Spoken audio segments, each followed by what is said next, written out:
Wait, I thought AYCE buffets were dead in Vegas. Well, not so. The reports of their death are greatly exaggerated. And if you love all you can eat, you'll want to see this. Vegas just launched a dim sum and gourmet Chinese buffet inside one of the Strip's most beautiful dining rooms for only $58. Every Sunday from 10 to 2, it's endless handmade dim sum and elevated Chinese favorites, all crafted by top Vegas chefs. We tried nearly everything on the menu, and you won't believe what's included. Welcome to Let's Eat Vegas, your guide to the good, the bad, and the delicious. I'm an award-winning chef, and I'll always give you my honest opinion. And stay tuned. At the end, I'll tell you how to save even more. So where is this incredible buffet? We're at Hakkasan, inside the MGM Grand, and it may be the most exciting new brunch on the Strip.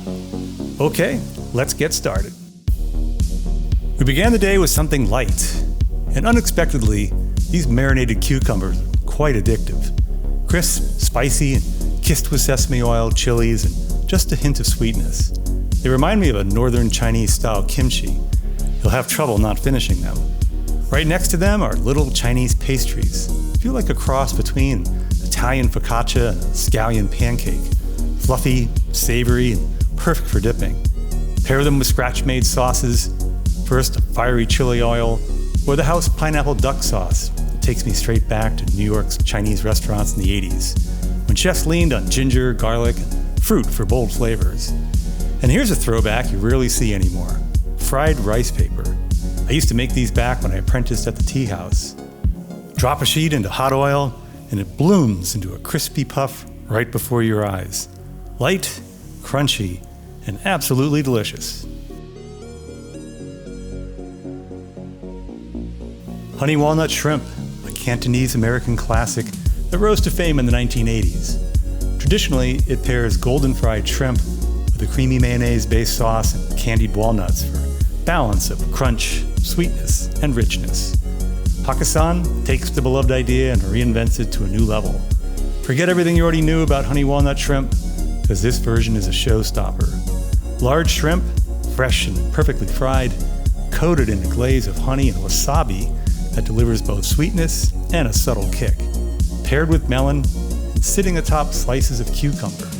It's elegant, surprising, flat-out addictive. Honestly, I'd come back with this dish alone. It's a playful nod to the past, and then elevated into something that feels fresh and exciting again.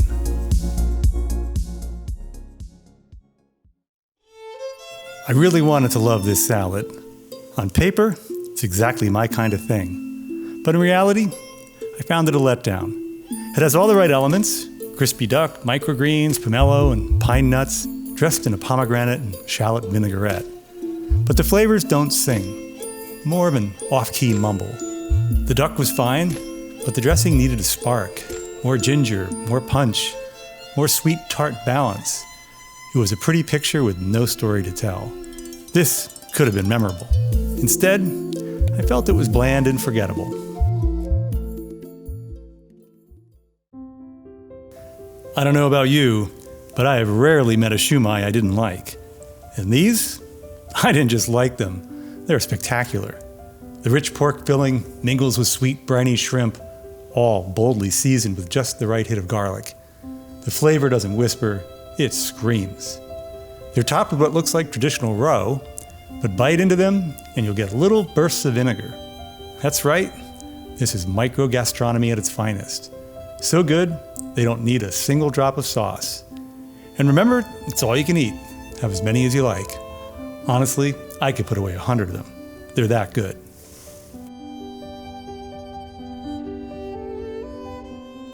As delicious as they are beautiful, these are almost too pretty to eat. But go ahead and enjoy them. This is a unique, creative take on edamame and a bit of edible art.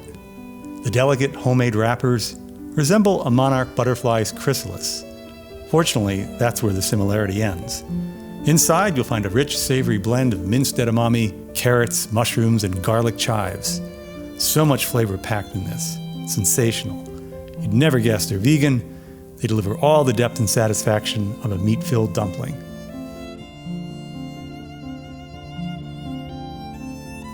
And here we have some of the finest and most elegant hargao I've ever eaten. This is an upscale take on a time-honored classic. So good, it practically takes your breath away. The filling blends lobster and shrimp with just a whisper of garlic and little else, bursting with a clean, light, ocean-fresh flavor. They embody everything a perfect hargao should be, wrapped in an almost transparent skin that reveals the gorgeous crustacean meat within. These crystal dumplings are finished with a touch of fresh caviar roe, adding a subtle pop of luxury. Perfect 10 out of 10 in my book.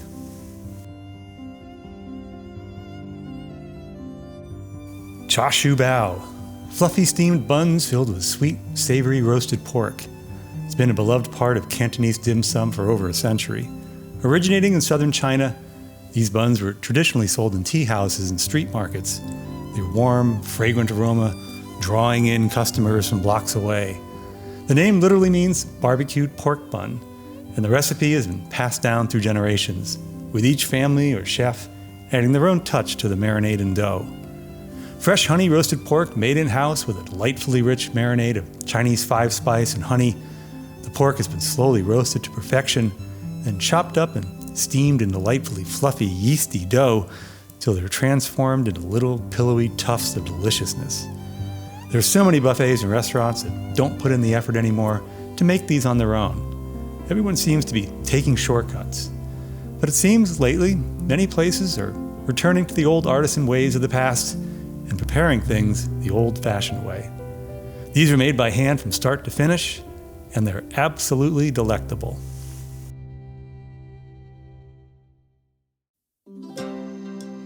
Brought to China by Portuguese sailors during the Ming Dynasty, salt and pepper styled seafood quickly became a southern Chinese favorite from Guangdong to Hong Kong. I either love it or hate it, depending on a few factors. First of all, the calamari has to be fresh. Can't stand fishy squid. Second, the batter needs to be light, crispy, and not drowned in grease. And third, there can be no rubberiness. Well, these are the pinnacle of perfection. Light and void of any oiliness whatsoever.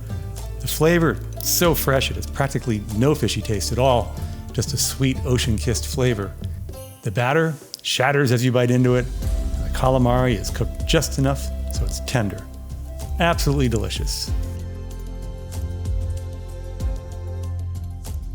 Though the name drunken suggests they're soaked in alcohol or prepared by Foster Brooks, this dish's origins are more about flavor than spirits.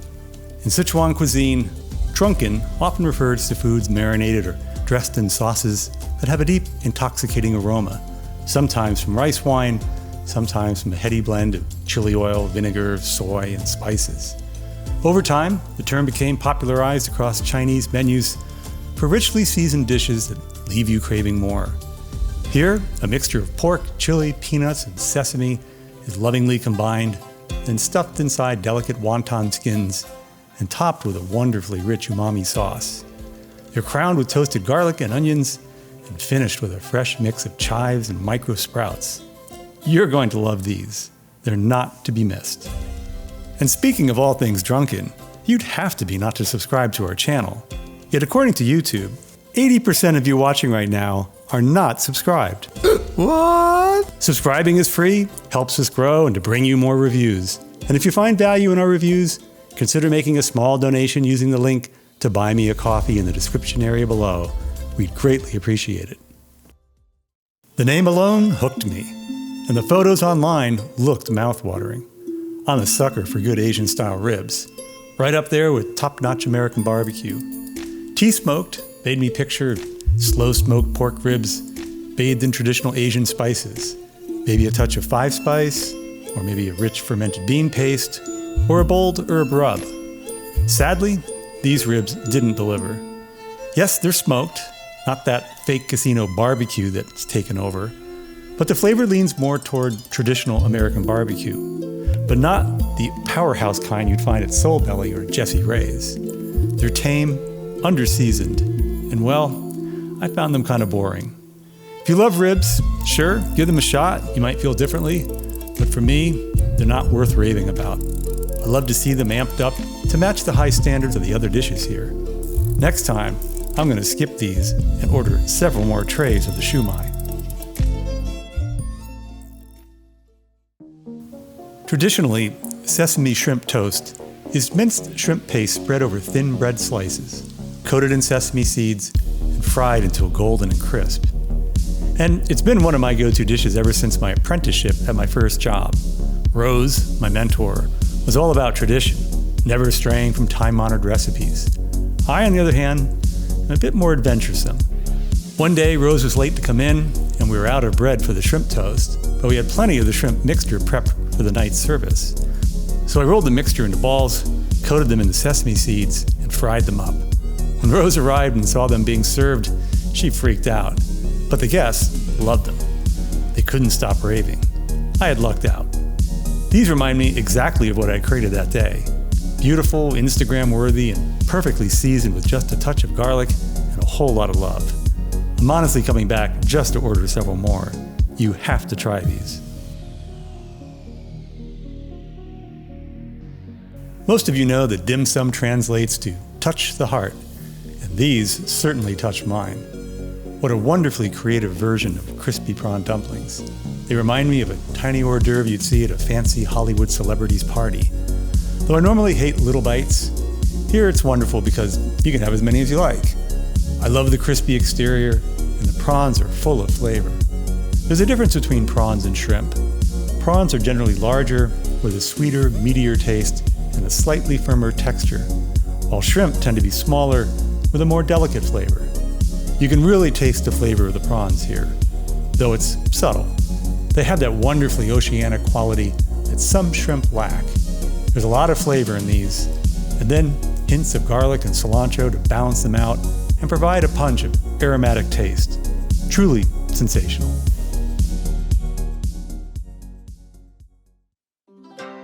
Pot stickers trace their roots back over 1,000 years to northern China. Legend has it they were created by accident when a chef let dumplings stick to the wok, crisping the bottoms while leaving the tops tender. Serendipity strikes again, as this mistake became a beloved dish across China and eventually the world, with countless variations. Though these are good, I think there are many other items today I've tried that I like better. I'm enjoying them, but I prefer them a bit more rustic, filled with a hearty, savory, and stronger flavor. There's so many places here in Vegas I'd recommend over these. The good news is that they don't make you finish everything on your plate here. So if you don't like something, don't worry, they won't charge you for it. Hakkasan is part of the Tao group, where this is one of their themes. And I love it as it lets you explore with impunity. Known in China as fish fragrant shredded pork, this Sichuan classic dates back to the mid-20th century, despite having no actual fish in it. The name comes from the seasoning style: garlic, ginger, chili, and pickled peppers, originally used for cooking fish. Over time, cooks applied the same bold aromatic flavors to pork, creating a spicy, tangy, and slightly sweet dish beloved across China. What a fantastic result. Fatty in a good way, the peppers are anything but subtle. They're a spicy hit of heat that grabs you. I've had many versions of stir-fried shredded pork.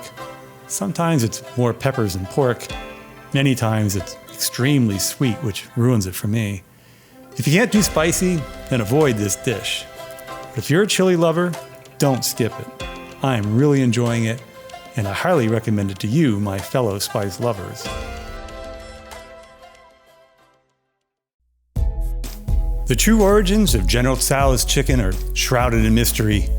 Some say it was inspired by Hunan flavors and then reinvented for American palates in the 1970s.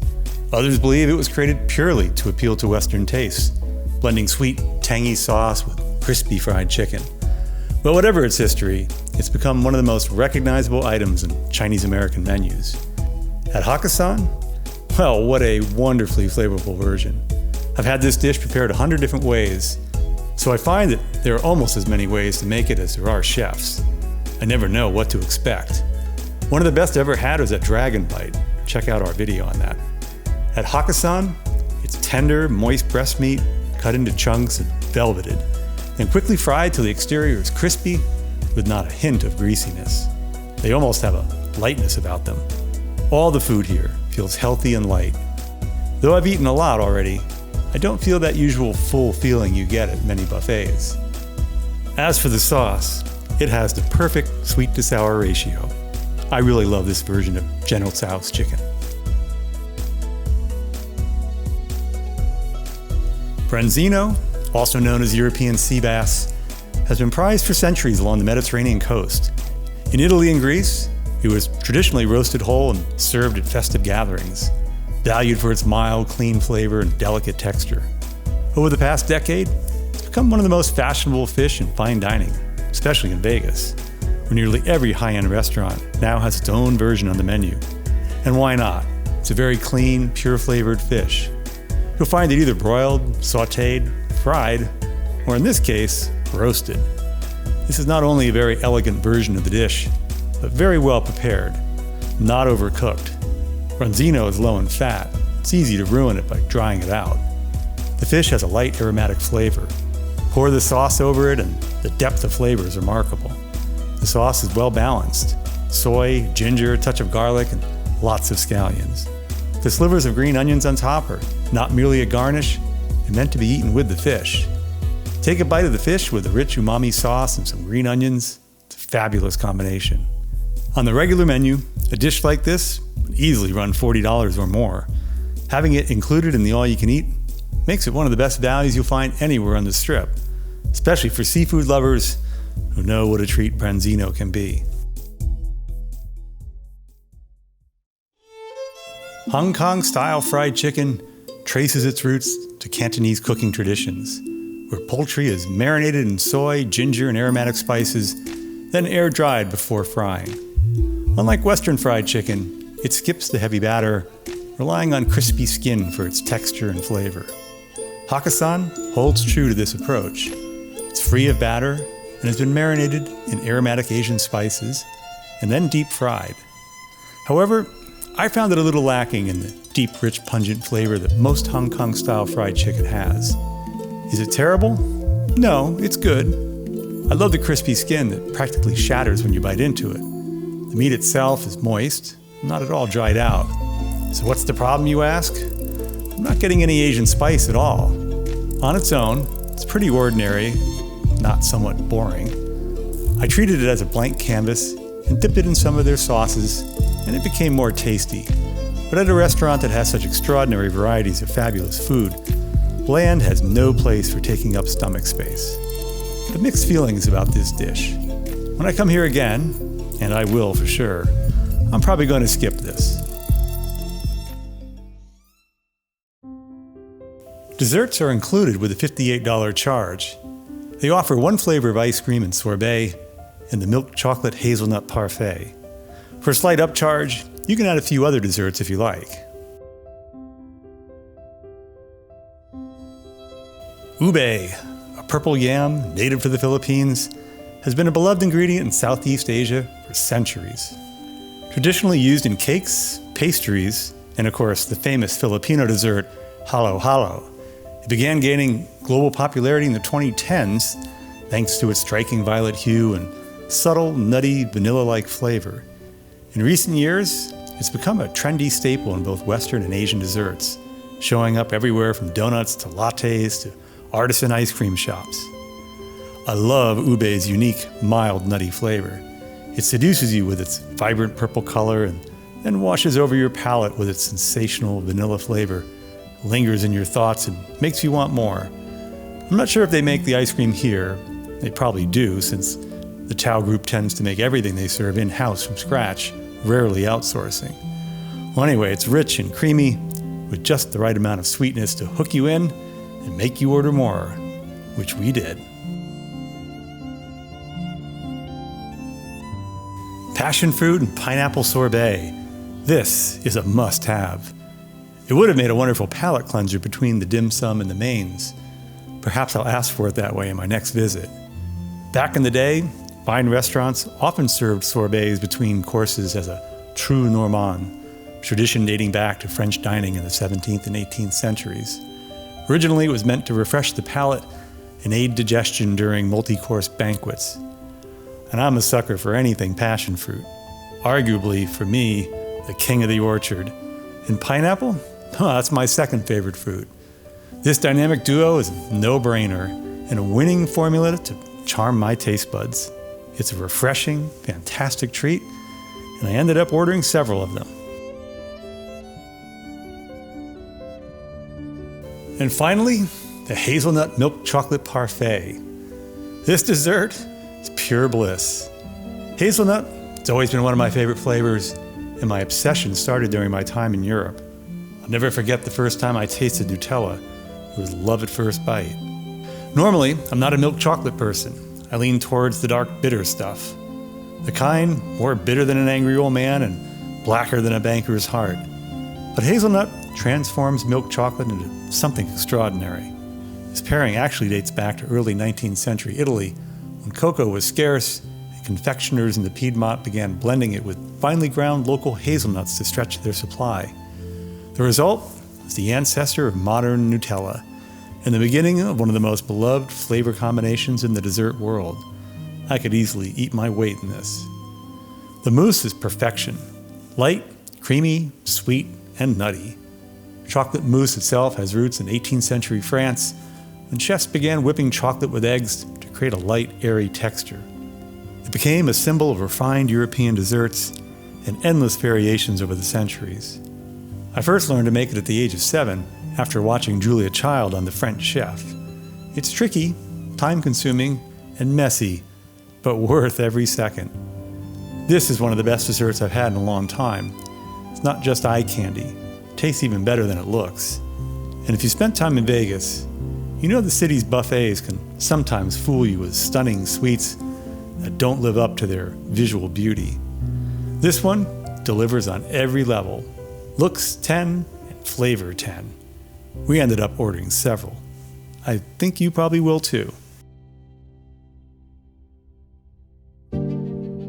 After working my way through nearly the entire $58 all-you-can-eat feast, I can say Hakkasan's new dim sum buffet is one of the best dining values on the Strip right now.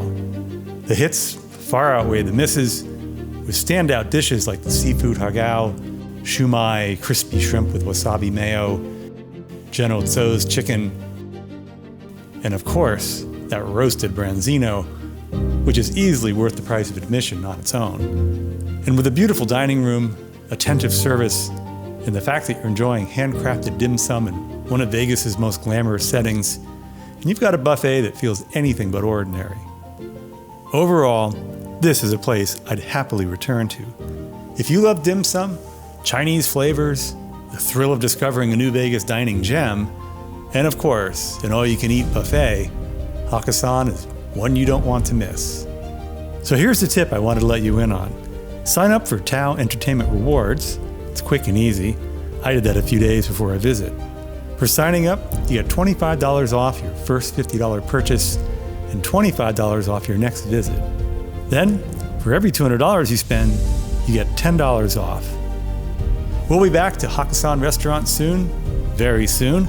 Who knows, maybe you'll see us there. And don't forget to tell them, Let's Eat Vegas sent you, and they'll treat you like family. This would be a good time to hit the notifications bell so you get a reminder when the next review becomes available. And of course, it's always a good time to like, subscribe, comment, or share. It's free to do so, and it helps us to grow and to bring you more reviews. Until we eat again, bon appetit!